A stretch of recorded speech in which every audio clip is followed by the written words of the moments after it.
Hai orang-orang yang berumur 40, hai manusia yang umurnya kepala 4, hadza waktu akhdhiz zad, ini waktunya kalian mengambil bekal.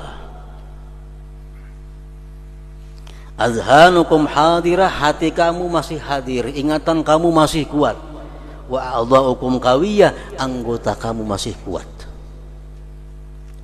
Umur 40 itu umur di mana kita disuruh untuk mempersiapkan segala-galanya untuk menghadapi akhirat. Bismillahirrahmanirrahim. Surat yang sangat banyak manfaatnya, surat yang sangat banyak faedahnya apabila kita mampu mengamalkannya. Rasulullah sallallahu alaihi wasallam bersabda, Alif Lam Mim tanzil taji'u laha janahani yaumal qiyamah tuzillu sahibaha wa taqulu la sabila alaihi la sabila alaihi. Sabda Rasulullah bahwa surat Sajdah ini nantinya pada hari kiamat dia datang dengan 2 sayapnya di padang mahsyar, di tempat yang sangat panas. Surat Sajdah ini datang dengan 2 sayap. Dia menaungi orang yang membacanya, dia melindungi orang yang membacanya. Dan surat As-Sajdah itu berkata, la sabila alaihi la sabila alaihi. Tidak ada jalan untuk mengganggu ini orang, tidak ada jalan untuk menyiksa ini orang, tidak ada jalan untuk menyakiti ini orang. Salah satu di antara keutamaan surat As-Sajdah ini. Dan lagi disebutkan dari Khalid bin Ma'dan, beliau berkata, Iqra'ul munjiyah wa hiya alif lam mim tanzil. Fa innahu balagani anna rajulan kana yaqra'uha ma yaqra'u syai'an ghairaha wa kana katsiral khataya fanasharat janahaha alaihi wa qalat rabbi ighfir lahu fa innahu kana yukthiru min qira'ati fashaffa'aha rabbu fihi wa qala uktubu lahu bi kulli khati'atin hasanah warfa'u lahu darajah. Akhrajahu Darimi. Bacalah oleh kamu ini surat yang menyelamatkan, yaitu surat As-Sajdah. Telah sampai kabar kepadaku, kata beliau, bahwa seorang laki-laki dia di dalam dunia membaca surat Sajdah ini, mengamalkan surat Sajdah, dan dia tidak mengamalkan surat yang lainnya. Ma yaqra'u syai'an ghairaha. Dia kada tahu Yasin, kada tahu Tabarak. Yang diamalkannya setiap hari adalah surat Alif Lam Mim Sajdah. Wa kana katsiral khataya, dan orang ini banyak mempunyai dosa.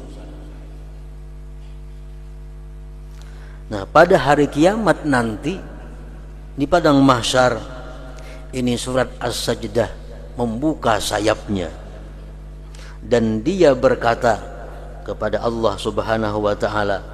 Surat Sajdah ini berkata, Rabbi ghfir lahu, ya Allah ampuni dia karena dia sering membaca aku. Maka Allah akhirnya memberikan syafaat padanya, dan Allah berfirman, tulislah bagi dia dengan tiap-tiap dosa itu kebaikan, dan tinggikan bagi dia derajatnya. Rawahud Darimi. Ini hanya orang yang mengamalkan surat As-Sajdah, tidak mengamalkan surat-surat yang lainnya. Sudah sedemikian rupa syafaatnya, pertolongannya, apalagi ditambah dengan surat-surat yang lainnya. Dan lagi sabda Rasulullah sallallahu alaihi wasallam, man qara'a tabarakalladzi biyadihil mulku wa alif lam mim tanzil as-sajdah ba'dal maghrib wal isya'il akhirah faka'annama qama lailatul qadar. Siapa yang membaca Tabarak, surat Al-Muluk, dan surat As-Sajdah ini sesudah maghrib. Sesudah maghrib waktunya, sebelum Isya. Maka dia seolah-olah beribadah pada malam Qadar. Nilai pahala yang diberikan Allah kepada dia sama dengan dia beribadah pada Lailatul Qadar. Nah, jadi surat Tabarak dahulu baca, Hanyar, surat Alif Lam Mim Tanzil ini atau Sajdah ini setiap malam antara maghrib dan Isya waktunya, kalau hendak mendapatkan pahala Lailatul Qadar. Kalau yang pertama tadi tasarah aja membaca malam ke siang ke asal, tiap harinya membaca, itu sudah dapat syafaatnya di hari kiamat. Tapi kalau untuk mendapatkan Lailatul Qadar mesti membacanya dengan tabarak beganding dan sesudah maghrib sebelum Isya. Nah, para muhibbin rahimakumullah, inilah sebagian daripada hadis-hadis Rasulullah yang menjelaskan tentang keutamaan surat As-Sajdah ini. Sehingga dengan hadis-hadis ini tidak ada jalan kecuali untuk mengamalkannya setiap malam. Dan ini merupakan sesuatu dianggap amalan wajib bagi seseorang yang menjalani jalan akhirat. Karena surat ini surat yang menyelamatkan dia di akhirat nanti.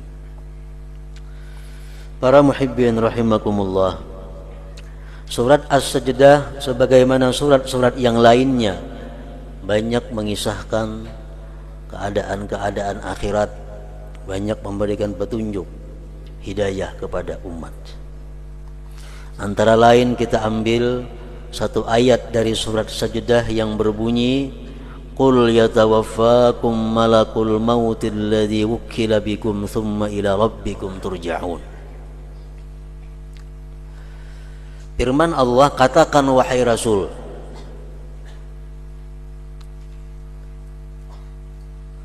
selagi akan mewafatkan akan kamu oleh malaikat maut.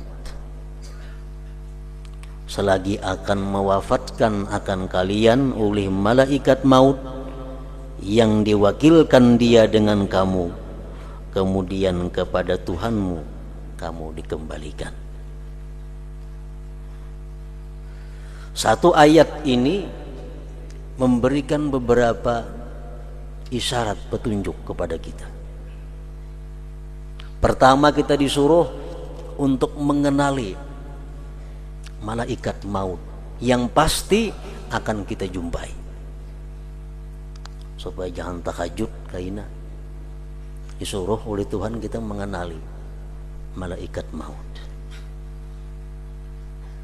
Yang kedua, ayat ini menunjukkan bahwa kita semua akan dikembalikan kepada Allah Subhanahu wa taala. Tsumma ila rabbikum turja'un.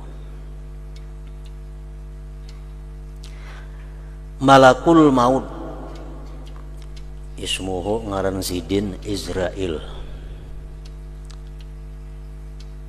Israil maknahu artinya Abdullah. Abdullah bahasa Arabnya.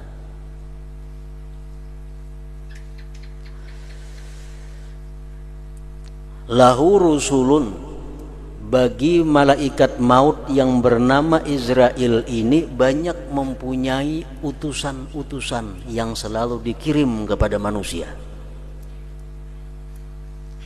Makin banyak utusan itu datang kepada kita, artinya makin dekat nang mautus datang kepada kita. Lahu rusulun katsirah. Kama warada fil khabar, di dalam hadis disebutkan asyaibu wal amradu wa taghayyuru sam'i wal basar wal ajzu min rusuli malakil maut.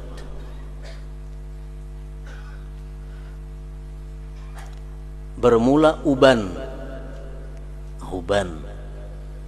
penyakit, berubahnya pendengaran, penglihatan, lemah anggota tubuh, itu merupakan sebagian daripada utusan malaikat maut. Rambut kita dahulunya hirang, dahulunya bagus, tiba-tiba datang putih. Dicabut sebilah tumbuh 2, cabut 2 tumbuh 5, makin banyak utusan.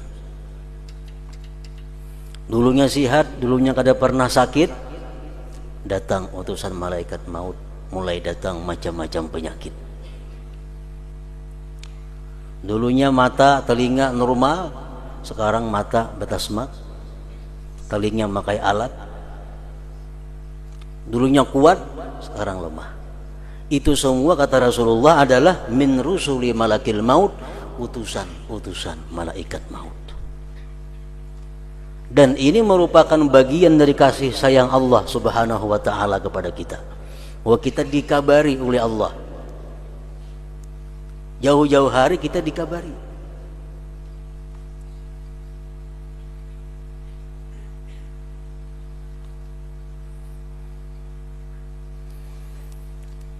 Disebutkan ada salah seorang nabi di antara anbiya'illah ta'ala, didatangi oleh malaikat maut. Nabi ini berbicara dengan malaikat maut bahwa kalau engkau datang kepadaku, tolong beri aku kabar sebelumnya supaya aku bersiap-siap, kata itu Nabi tadi. Kata malaikat maut, baik. Bulik malaikat maut. Beberapa puluh tahun berikutnya datang malaikat maut kepada Nabi tadi. Napa kabar ikam ya Nabi? Ya malaikat maut, aku hendak mencabut roh engkau. Maka ikam janji mengabari aku. Kenapa bakajutan datang? Ya malaikat maut tuh kabarnya di kepala ikam. Dulunya hirang aku datang ke sini, sekarang lebih separuh orang putihnya. Itu kabarku, itu utusanku.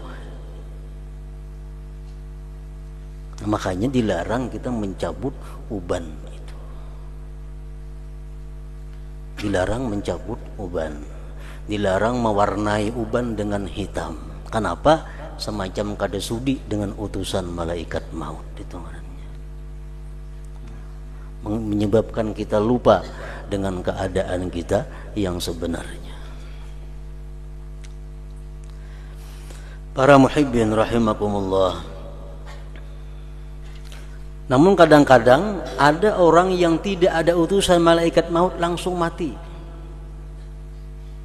Orangnya kada behuban, orangnya masih sigar, orangnya masih bugar, mata masih hawas, telinga masih baik, mati mendadak. Itu ada juga sebagian manusia. Rasulullah SAW bersabda, mautul faj'ah rahatul mu'min wa asabun alal fajir.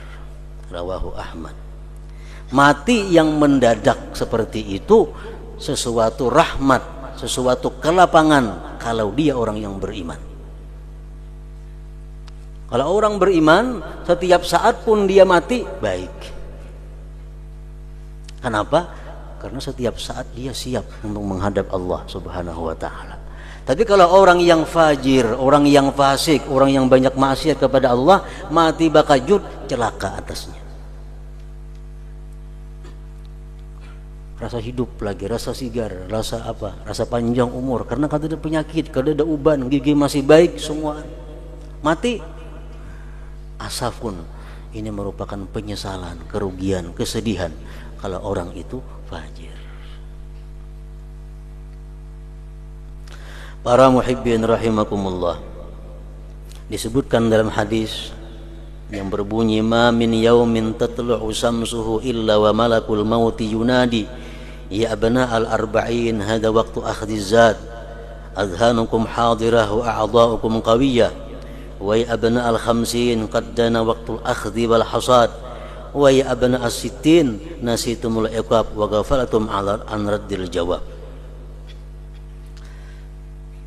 Kata Rasulullah sallallahu alaihi wasallam yang artinya bahwa setiap hari terbit matahari, malaikat maut ini selalu mengumumkan, selalu mengingatkan.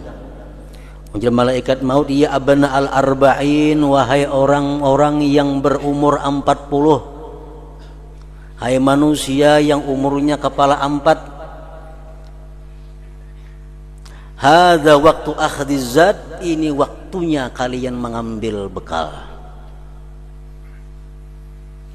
Azhanukum hadirah, hati kamu masih hadir, ingatan kamu masih kuat. Wa a'dha'ukum qawiyah, anggota kamu masih kuat.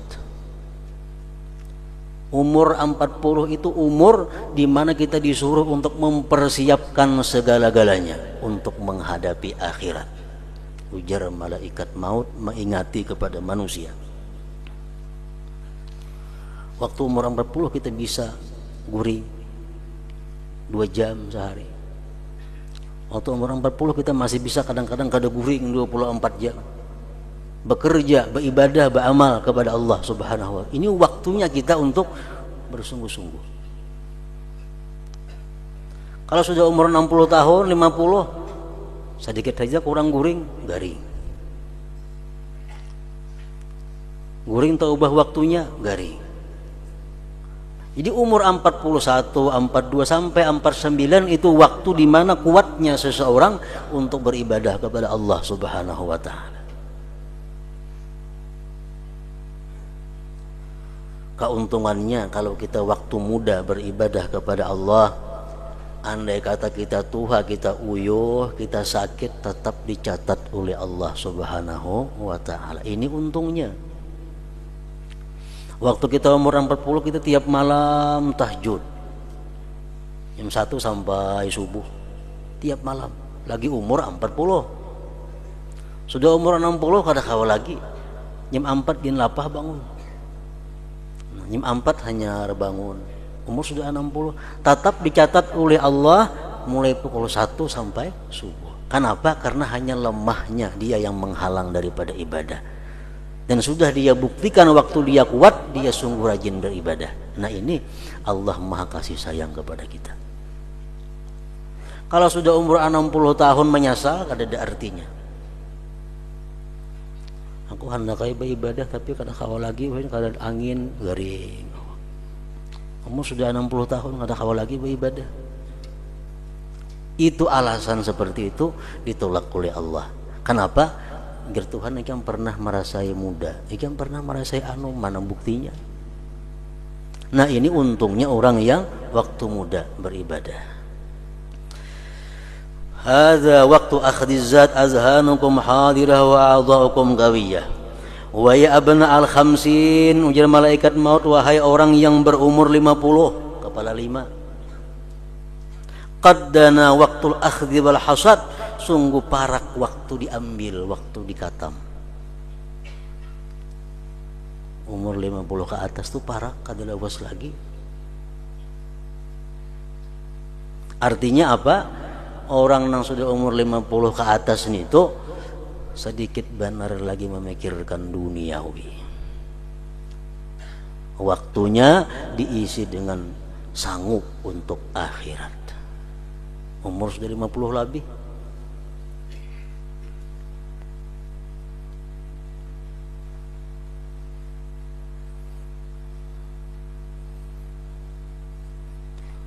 Hada waktu akhdhiz zat wa qaddana waktul akhdhi wal hasad. Wahai orang yang umur 50 tahun, waktunya sudah parak, kada kawa ditambal-tambal, kada kawa diundur-undur lagi. Wa ya abna as-sittin, wahai orang yang umur 60 tahun, kata malaikat, nasitumul iqab, apakah kamu lupa akan iqab, akan siksa Allah? Umur 60 masih begalut saja di pasar lagi. Umur 60 masih sibuk dengan urusan dunia. Apakah kamu lupa akan siksa Allah? Bagaimana kamu nanti menjawab pertanyaan Allah Subhanahu wa ta'ala?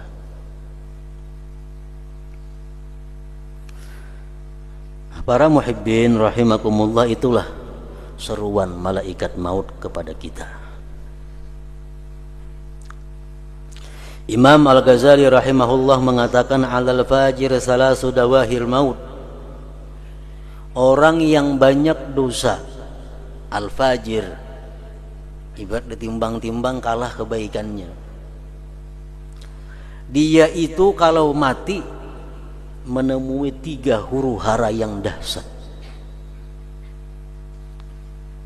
Pertama, syiddatun naza', bersangatan sakit dicabut nyawa itu. Wa huwa qadru 300 darbatin bisaib, kadar 300 kali cencang dengan pedang. Itu kematian. Sakitnya kayak apa? Kayak dipukul lawan pedang, dicancang 300 kali. Itu sakitnya orang mencabut nyawa.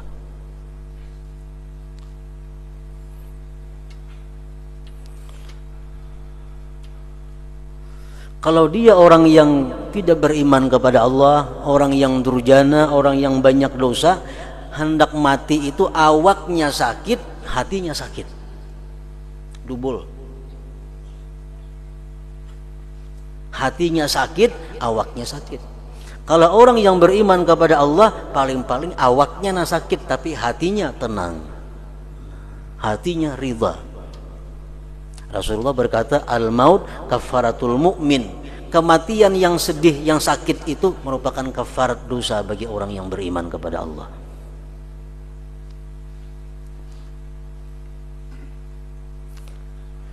Imam Ghazali membandingkan kayak apa sakitnya itu mati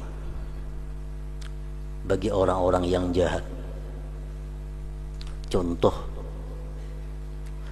andai kata kita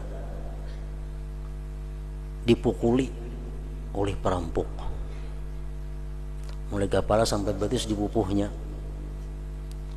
dipukulinya oleh perampok, kepala sampai betis berluka-luka, sakit lah itu, sakit. Ditambah lagi pulang seluruh harta kita, anak kita, bini kita, jabatan kita, kekasih kita diambil oleh perampok semua. Bayangkan kayak apa sakitnya hati kita. Awak sudah dipukuli mulai kepala sampai betis, rumah diambil perampok, bini, anak, kekasih, semuaan kada bertinggal sebuting pun kada ada lagi, tinggal sebatang kara kita hidup. Kayak apa sakitnya kayak itu. Itu nggak bisa dicontohkan kayak apa sakitnya itu mati. Nah, orang nang mati macam itu, di samping menghadapi sakitnya mencabut roh, bagi orang yang cinta kepada dunia, bagaimana sakitnya hati meninggalkan harta yang sekian banyak. Makanya kalau orang sedikit harta, makin sedikit sakitnya mati. Orang yang sedikit anak, makin sedikit sakitnya hati. Kenapa? Karena hub, cinta kepada anak, cinta kepada harta itu menyakiti hati kalau berpisah kepadanya. Mana dipukuli orang, anak diambil orang, bini diambil orang, kada boleh bertemuan lagi, semuaan habis. Nah, bayangkan kayak apa sakitnya kita saat itu. Nah, itulah bagian kecil yang bisa dicontohkan untuk merasakan bagaimana kematian itu. Orang kadang-kadang hilang jabatan aja stres sudah. Padahal motor masih ada, rumah 2-3 buah berisi, bini 2, anak banyak berisi, harta berlimpah ruah. Jabatan ampe stres. Hanya jabatan. Awak masih sihat lagi tuh. Nah, bayangkan kalau awak sudah sakit dipukuli orang, jabatan diambil, semuaan habis, kayak apa sakitnya. Nah, itulah perumpamaan yang bisa dicontohkan sedikit tentang kematian.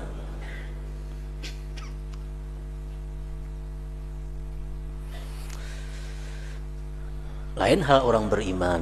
Nah, orang beriman, orang yang takwa kepada Allah, orang yang tawakal kepada Allah, kada akan menemui sepedih itu. Sakit-sakit jo mati itu, cuma kada sesakit itu. Kenapa? Karena hatinya kada tergantung kepada yang dicintainya tadi.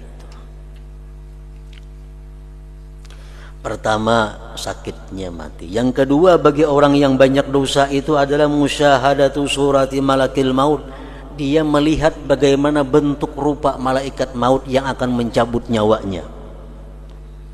Rajulun aswad, laki-laki yang hitam, qaimus sya'ar, rambutnya cagar, muntinur rih, bau busuk, aswadus thiyab, pakaiannya hitam, yakhruju min fihi wa manakhirihi lahibun nar wad duhan, keluar di mulut dan di hidungnya kukus dan api.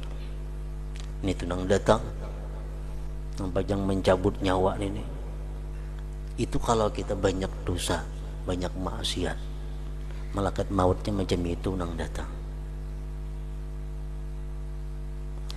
Yang ketiga, musyahadatuhum mawadi'ahum minan nar. Sebelum dia mati, diperlihatkan tempatnya di dalam neraka. Ini orang yang fajir durjana tadi. Nah, 3 itulah kesusahan-kesusahan yang dihadapi bagi orang yang mati banyak membawa dosa maksiat kepada Allah Subhanahu wa taala. Rasulullah bersabda, la yakhruja ahadukum minad dunya hatta ya'lama aina masiruhu wa hatta yara maq'adahu minal jannah awin nar. Tidak keluar salah seorang kamu daripada dunia sehingga dia tahu tempatnya kemana dia kembali. Dia sudah melihat ke neraka atau ke surga. Makanya kalau kita perhatikan orang-orang imbah mati itu atau hendak mati itu rata-rata menangis. Ada tangis gembira, ada tangis duka cita. Kenapa? Saat itu dia dilihatkan Allah tempat yang bakal disinggahinya, tempat yang bakal ditempatinya. Yang melihat surga, tangisnya tangis gembira, air matanya jernih. Yang melihat neraka, tangis juga, tangisnya sedih, air matanya keruh. Demikian penjelasan dari beberapa hadis Rasulullah sallallahu alaihi wasallam. Para muhibbin rahimakumullah. Mengingat malaikat maut, mengenal malaikat maut, mengingat kematian merupakan sesuatu yang disuruh oleh agama. Rasulullah bersabda, aksiru min dzikril maut fa innahu yumahhitsu dzunub wa yuzahidu fid dunya. Banyak-banyaklah kamu mengingat kematian karena itu menghapuskan dosa dan membuat kamu renggang dengan dunia. Isuk mati, siapa yang wani ke pasar hari ini nah? Siapa yang wani bulah baju hari ini kalau isuk tahu bakal mati? Orang yang mengingat kematian, orang yang terhapus dosanya dan dia akan renggang dengan dunia.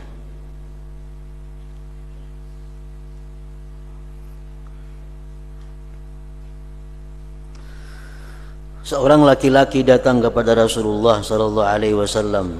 Laki-laki itu berkata, "Ya Rasulullah, man aqyasun nas wa akramun nas?" Siapa manusia yang paling pintar?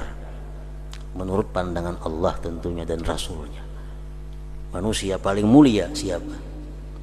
Rasulullah bersabda, "Aktsaruhum dzikran lil mauti wa ashadduhum isti'dadan lahu, ulaika humul aqyas, zahabu bi syarafid dunya wa karamatil akhirah."